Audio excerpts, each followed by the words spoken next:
Welcome to the Connect the Dots podcast with Geoffrey Klein, part of the Shareable Podcast Network, and sponsored by AIQ, a snackable newsletter of AI news for busy professionals. Geoffrey engages in conversations with a diverse group of successful people, exploring their stories and the dots they connect along the way. The hope is to inspire your journey and find ways for you to connect your own dots.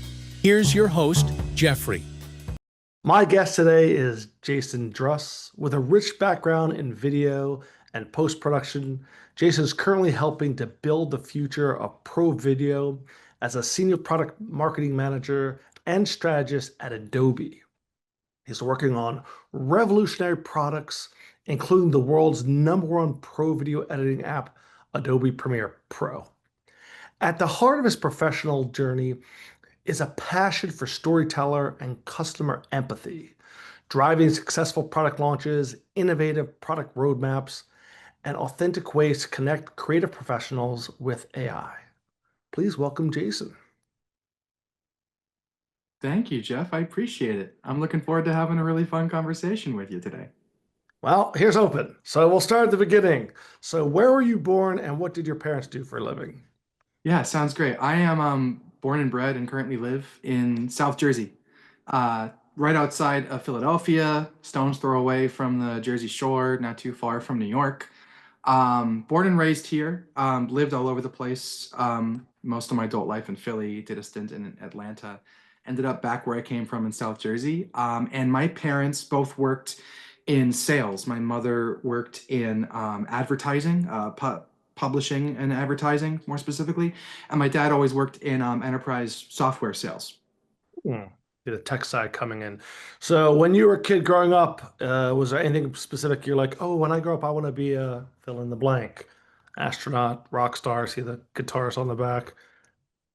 Yeah, music's always been a lifelong hobby of mine, but ever since I was a kid, in some way, shape, or form, I wanted to be some kind of filmmaker or work in movies and TV to some degree. I think everyone has like a big passion and dream of like being a big director or a screenwriter. And then when you get a little bit older and you find out more about what you love, a lot of us tend to like, you know, dial into a specific, craft. Mine was color grading that I chose, but since I was a little kid, I've always wanted to be some kind of filmmaker. Yeah, you and I share that because I was fascinated by the movies and creating things from nothing, and writing was something that for me that was kind of a through line for it because I wasn't technical enough to become a colorist as you are. So speaking of being a colorist, for people who don't know what color grading is, can you kind of share what that is and kind of how it influenced you and kind of going helping the creative to the strategic?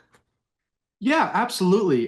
Color grading is a fascinating discipline, but essentially, you can think of it in two ways. The first part of it is color correction. You're shooting outside, you got multiple cameras, the clouds are there, then the clouds are not there. Hmm. You have cuts against one another. You have a sunny shot and a cloudy shot. How do you make those two match in post-production, so that you can keep the viewer, in the movie or in the show or the spot? And then also, color grading has a very, creative side to it where you are there working with the director, the cinematographer, the producer, and you are helping to add a very important visual component of the storytelling, to add different kinds of creative looks and control the vibe of the storytelling to help relight parts of the image. And color grading is really where you get the intersection of creativity and science in the filmmaking process. And I've mostly worked on lots of documentaries, TV shows, short form branded content, commercials, things like that. It's as someone who produces video, it's color correction, color grading is super important so that it looks and feels really good. And when you have someone who knows what they're doing, it can make a huge difference that I don't think people recognize how important it is for it to look consistent, as well as this is the hue and the tone and the feel you are looking for. So I definitely respect and admire those who do it very well. I read something about speaking about turning noise into signal. to make strategy simple. Can you explain what that means? I came across, I wasn't quite sure what you meant. Yeah. I've referenced that thought in a few posts that I've done Mm. recently, and I think it's something that comes to mind because I wasn't born and raised into the corporate world, so to speak, or the tech world, so to speak. I was an artist and a practitioner as a colorist, or as a spokesperson and demo artist for like a large part of my career. And then in 2021, I transitioned into product marketing at Frame.io, the startup. 10 months after I joined, we were acquired by Adobe. And Frame.io is a fantastic review and approval and collaboration tool out there. If the folks listening aren't aware, but I quickly, was in rooms with product managers and product designers and engineers and executives and leaders and sellers who have been in, developing and marketing and launching applications for years, if not decades. And I had to very, very quickly get myself up the curve to figure out how to speak proficiently, how to get my ideas across the finish line, and how to show up as a member worthy of a seat at the table versus being a very empowered, emboldened customer, kind of walking into rooms, flipping over tables and saying, it would be so cool if we did this and people would love it if we did that. So I've also been the kind of person where I don't know, I kind of have a very passionate and excited demeanor and how I approach situations and problems and ideas. And I found that for most of my life, especially most of my adult life, I found myself just walking into a room and just going at it. And, you know, I've had a tendency to rant. And in my own professional development, my mentors and my managers and my colleagues have all, greatly assisted me, and I've been lately practicing this idea of, you know, I visualize anything I can say or can do or can impact as a field of just noise happening all over. But how do you take that noise and convert it into a razor sharp signal very articulately, um, so that you can get your ideas over the finish line, so that executives and cross-functional stakeholders and peers and customers do align with the vision that you are presenting them with. And that really is one of the only ways to get things done in this world, in a world where we're all constantly connected to our screens, our devices, connected to work. So it's just really all about being articulate at work and making sure people understand and respect what it is that you have to say and bring to the table. Someone who I've been joking, professional ADHD, not to discount what people who have real challenges with that, but it's, shiny object syndrome and all those kinds of things that you kind of get. And being clear and concise when you need to communicate is super important if you're going to persuade, influence, and collaborate with people to get things done. So I totally resonates with me. Uh, Now, you came from this kind of production, color grading, visual storytelling. And now you're in a position where a lot of that is involved with technology. So there's an element of technology that's always been there, it seems. How's your relationship with technology?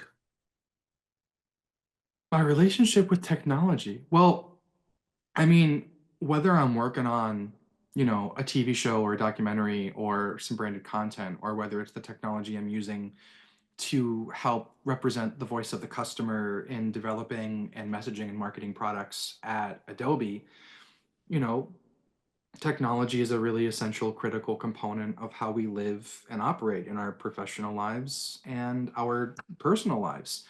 Um, I've always been fascinated in how one can leverage technology to become a better storyteller. Because at the end of the day, I think that's what we're all really doing. We're telling stories, whether it's through media, whether it's to the person we're sitting across from in work to, you know, make sure we hit some kind of arbitrary target by the end of the quarter. We're all just telling stories and trying to get people to align with our stories and align with theirs as well. Technology is the way that I do that. at work and in life.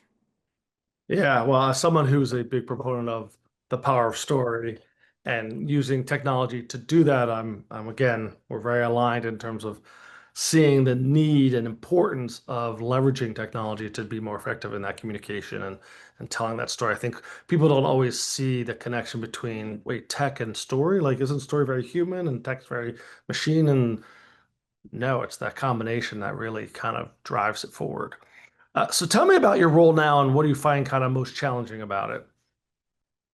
Yeah, great question. So right now I'm a senior product marketing manager at Adobe. I work on Adobe Premiere Pro and After Effects, where the leading professional video editing and motion design platforms, where a lot of movies and TV shows and everything down to YouTube videos and shows and are used. Um, and the most challenging part about any job today is that I feel like there aren't enough hours in the day. The cool thing about product marketing is that you get to represent the voice of the customer from product or workflow or feature like ideation and brainstorming down to the development, being in the weeds with the product managers, the designers, the engineering teams. We own the positioning and messaging and storytelling of a feature when it's ready to go to market. We manage the product launches, and then we monitor and track the success and performance of any given workflow feature or product based on the goals that we set in the beginning of the process. And we do this while representing the voice of the customer, having a seat at the table cross-functionally with all the other core components and teams that make it and ship and market products.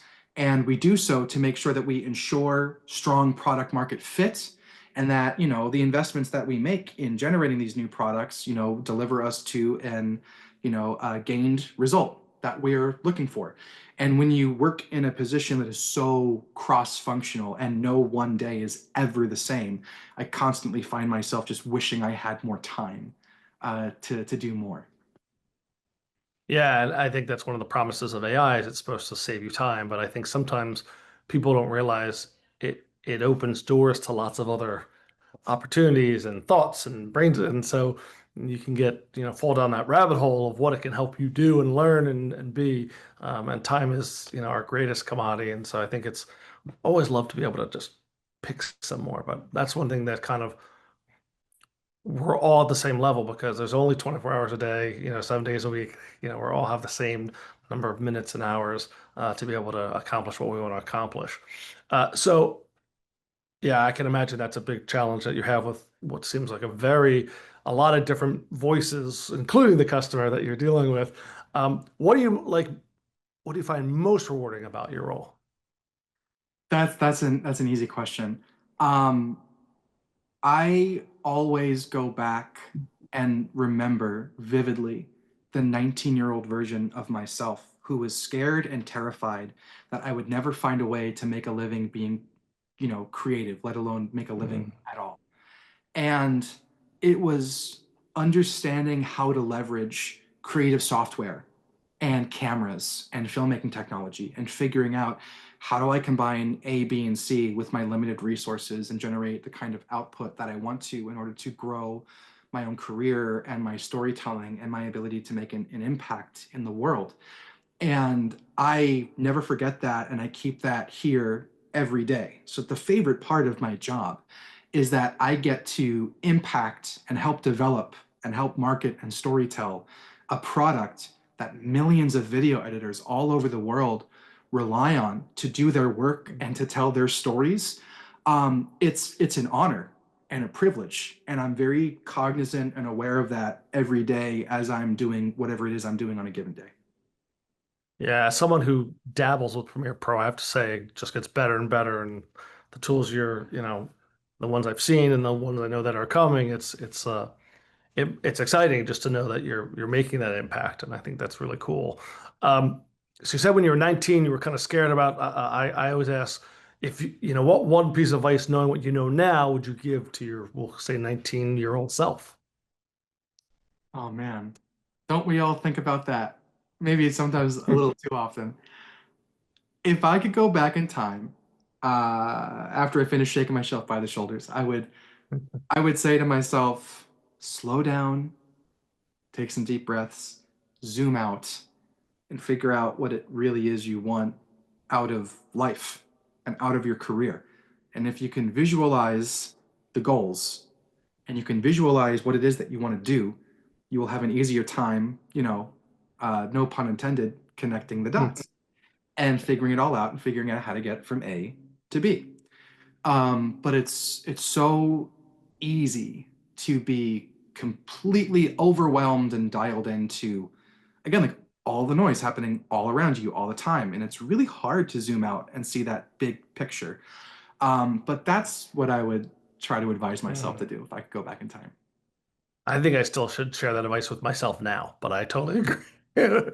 Because slowing down, I forget the book. It's, I think, Going Slow to Move Fast or something like that, where we realize by taking that little bit of time to kind of be thoughtful about things, we can then really go forward and fast and get things done. Uh, so you've worked, on movies and you've worked on TV and you've worked uh, with Adobe, making that great impact to all these people. You're at the cutting edge with AI. By most people's definitions, you are successful. But I'm always interested in, so how would Jason define success? Wow. How does one define success? How does Jason define success? Not someone, Jason. How do you define success? I would find success if you can wake up most mornings and just think, man, this is going to be a good day. You're successful. Doesn't matter what you do or where you are, how much money you have.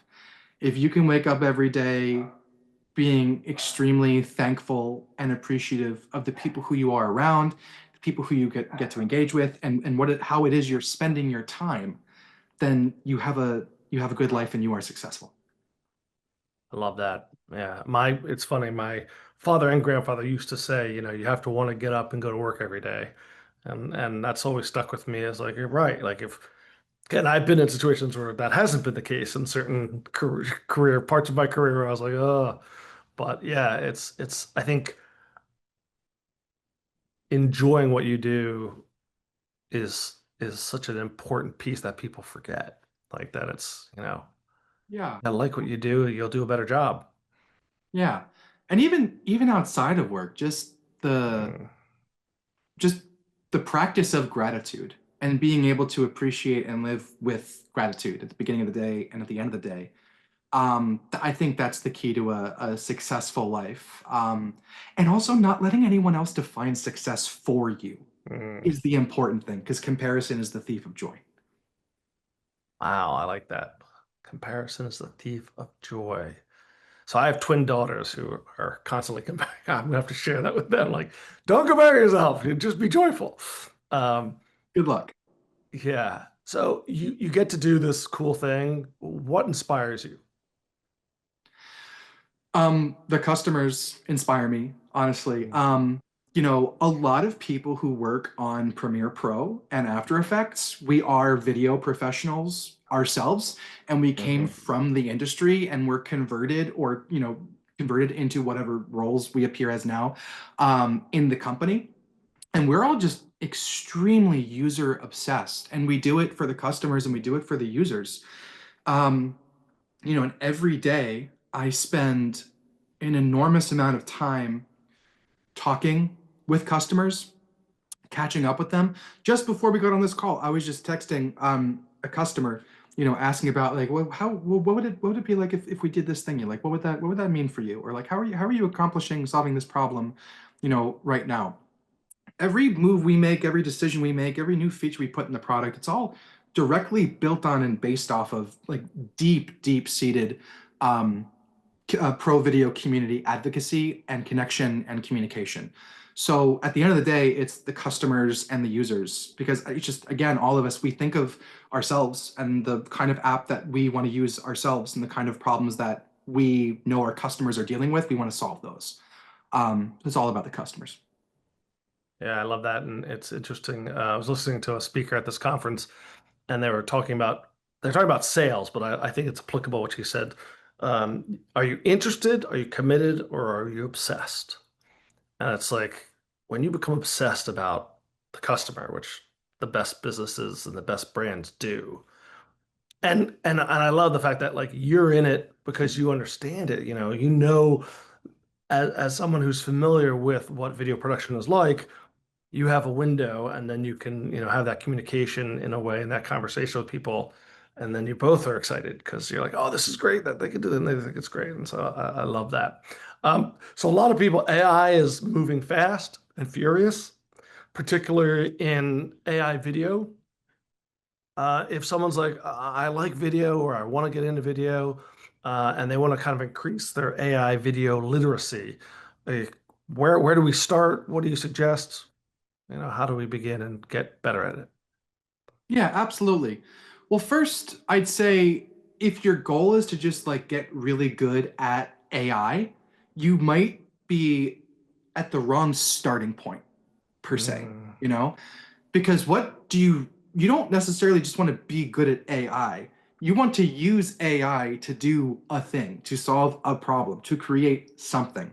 So the question should be, how do I make a really great film or a really great music mm, video or a commercial or a sales video or a tutorial of some sort? How can I leverage and use AI to help me accomplish this task and get to my goal? Um, so I'd say that's always first and foremost. Then once you figure out, okay, well, like here's how I want to do it, and I have access to this, and maybe I have a camera and I want to do some, cool AI stuff throughout my workflow, or whether I want to, enter a generative workflow, for instance, that's when you start figuring out the puzzle pieces of how can I leverage this new technology to help me get to my overall goal of making a thing. Um, I'd say practically, I love this new product that we came out with recently called Firefly Boards. It's an ideation and kind of like a mood board creation application that mm, lets you leverage various AI models from Adobe's commercially safe Firefly image and video models to other third-party models as well that you can choose to use from if you like. And you can create entire concepts. You can create variations based on texts and videos that you generate, and you can just move everything out in this free-form grid. And I find it perfect for storyboarding, for ideation, for, turning what I have in my head after I write a script into something real and plausible.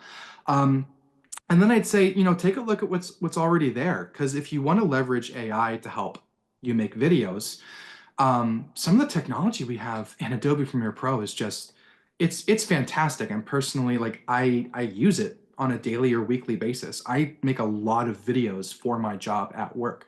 Sometimes I make videos that I send around to, internal stakeholders, just to, define alignment. I'll make a really, I'll mix a screen recording with a PowerPoint presentation, with a screen recording of me in Premiere Pro, with other things that I've filmed and captured along the way. And I use a lot of the AI tools that we've had in Premiere for a very long time, or assistive AI workflows, like transcription, where I import my video, Premiere Pro just automatically analyzes and transcribes everything I say. I use text-based editing, so I can edit my video like I'm editing a text document. I can refine and shorten my workflow. And I use media intelligence in the new search panel, which is a workflow that we came out with earlier this year in Premiere Pro 25.2. We're up to .3 now, where if I have, hundreds of gigabytes or terabytes of footage, and I don't spend all that time meticulously organizing every single clip into these neat little organized bins, and even sometimes after you do, you can't find that one needle in a haystack clip. And I'm just like, I know I had that one shot. I knew I had this screen recording where I was, in Premiere Pro, and there was a red car in the background and the sun was setting and I had two people talking to each other. So I can go to the new search panel and I can say, find me the screen recording with the car in the background with the two people sitting on top of the car at dusk. And I can describe the clips like I'm talking to a person, and it just finds the right clip, So leverage the available assistive and generative mm. AI tools that you have at your disposal, right now. Yeah, and I love that, in terms of leveraging it for I had this thought you almost said the way which is don't focus on trying to be great, great at AI. Use AI to be great, whatever else that thing that you're trying to do. And then obviously, I always say when it comes to AI, just go play, just go play and experiment and like It's it's amazing you're describing these things and it just sounds like magic. It really does. I still have that kind of like child look. You put something in there and you're like, oh my God, it just did this thing that I just, that what's possible is just being expanded. And I love that about AI and I love that about the video tools that Adobe are putting out there where you're like, I wish I could just, oh wait, I can. And that's the part that's pretty cool, I think, for people who are playing in the space. Um, so in terms of, you're coming out with these tools, there are a lot of AI generative video models. Is there anything specific you think is like kind of the next trend in how people are creating or using AI to improve the video content they're working on? Let's see. Yeah, I have a few thoughts there. I think that, we're gonna see a shift into what we consider to be busy work and tedium, um, and what we consider to be the actual creative work that we're doing, you know? I think the more tedium and busy work that we can remove from workflows, and workflows get extremely advanced and can get complicated. Even if you're just working by yourself, as soon as you realize that you need filters or effects or certain kinds of cuts in your timeline, once you get past a certain level of complication, your workflow can become very advanced and complex and time consuming. So the more that we can automate tasks for the video editor or motion designer or what have you to work in the background and remove that to you so you can actually spend more time being an artist and being creative Mm. and focused on the things that you want to focus on, that I think that's where we're going to continue to see things shift, whether it's through straight up assistive or generative AI workflows, whether it's through something agentic. I just think we're going to continue to see a shift in giving humans more time to do actual creative work that they want to do. I believe it and I'm excited for it because I think that is a wonderful evolution of how AI is helping us be more human, which is what as an AI humanist, it's like human-centered AI. It's about doing exactly that, about taking those things that we really don't want to do and don't do particularly well to focus on those creative and strategic things that we love that gives us meaning. Um, okay, so now we're gonna kind of go to the rapid fire section. Doesn't always go as rapid as I think. So do your best to answer, and if you get stumped, you can always just say pass. Uh, Okay. so if a movie was made about your life, who would you want to play you? Oh my goodness. All right. I'd say, Philip Seymour Hoffman. And Hmm. he's not with us anymore, but it's just as preposterous of an idea as someone making about me. So, I didn't give you parameters, so that's great. Speaking of which, can you name one of your favorite movies? No. oh yeah, my favorite movie is Moulin Rouge, hands down. It's always been my favorite since I was a kid. I love it. I watch it. Um, I don't know, once or twice a year. It's just my favorite movie. Fantastic. It blew when it came out. It blew me away. It really just was incredible. Just yeah. Can you name a book that left a lasting impression on you? Yeah, the Art of Learning. No, sorry, Hmm. pardon me. The Art of Asking by Amanda Palmer. I read that book when I was in college, I believe, and it's just about having the strength and courage and understanding that you have permission to ask for help and to ask for things. And most of the time, people want to help other people, but we have imposter syndrome. We have where we're nervous about, impeding ourselves on others. But the only way to really move forward is to ask for help. And that book, I think, helped me with a lot of my career.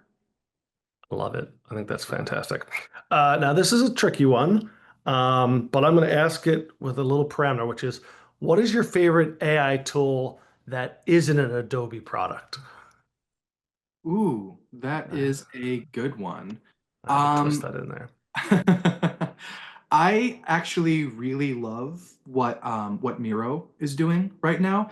I'm a huge Miro nerd. Like I live in Miro, and my Miro boards look like insane, like conspiracy theory maps. Like that Charlie meme from It's Always Sunny in Philadelphia. And Miro has been implementing some really cool AI tools in terms of helping you generate your whiteboards and your canvases, and also helping to craft and accelerate your template editing. Love it. Do you have a favorite emoji? Mind blown. With AI, that happens often. I'm using that all the time. Do you have a favorite non-digital activity? Yeah, I do. I love going for a schwitz. I will oftentimes relax at the sauna or the steam room, and I love it. It's my favorite thing. So you'll find me in there. Well, that may answer this question. What's the one thing you can't live without?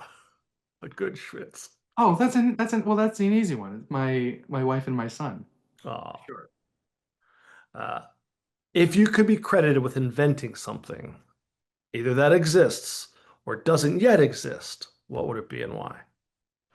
Once again, my son. Yeah, I was a part of that production, and I helped invent him, and he's around here somewhere. He's at Do you school. always want to take credit though? Sometimes like, that's depending on it. With my children, I say when they're doing really well, I'm like, there's my son. And when they're misbehaving, I'm like, Nita, that's my wife. That's your son. That's my son. I've never met this kid before. Yeah, right. Yeah, no, I'm very proud of that invention. He's a wonderful, bright kid. Yeah, What's his name? Ezra. Ezra. Love it.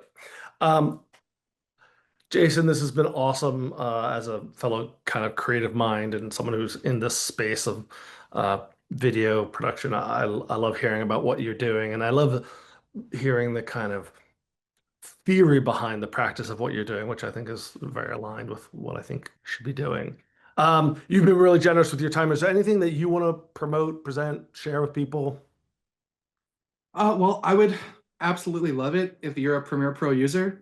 Just make sure you're updated to the latest version. Make sure you're trying out the beta version of the app so you can test everything before we, put it in market. You can give us great feedback and help report bugs to us so we can continue to make the app as stable and fast and as performant as possible. But also, like we were saying before, I came into this tech world, like 4-5 years ago, and there were many points along the journey, especially in the first couple of years, where I thought I was going to fail, or I thought that I had failed. And if someone like myself, who just grew up as an obsessed, video editor and colorist, and have had the great fortune of coming across so many wonderful mentors and managers and colleagues who helped me get myself up the curve, I always have a desire to pay it forward and help others as well. So I'm very fascinated, always talking to people who are interested in shifting careers, in breaking into the tech world or product marketing without an MBA or without a tech background. So yeah, just reach out to me on LinkedIn, on Instagram. Very, very searchable, and I just love having these conversations with folks. That's really beautiful, and I appreciate you sharing that. And I would recommend people take him up on it, because Jason is wonderfully smart, knowledgeable, as well as just a good guy. And I am really happy you said yes. It's been a really great conversation. I've learned some stuff, and I've also gotten excited about stuff I want to go learn. And it's been something that I appreciate having these conversations. I just want to thank you, and especially thank you for helping us connect the dots. Thank you, Geoffrey. This has been a really fantastic conversation, and I hope to see you at an event or just to grab a coffee sometime in the near future. For sure. Thank you for taking the time to listen to this podcast, sponsored by AIQ. Subscribe at aiqnewsletter.com. Music produced by Sam Miller. Please subscribe on your preferred podcast platform so you don't miss any future episodes. If you could do me a favor and please leave a review on iTunes, I would really appreciate it. Remember, story matters and is the best way to connect the dots.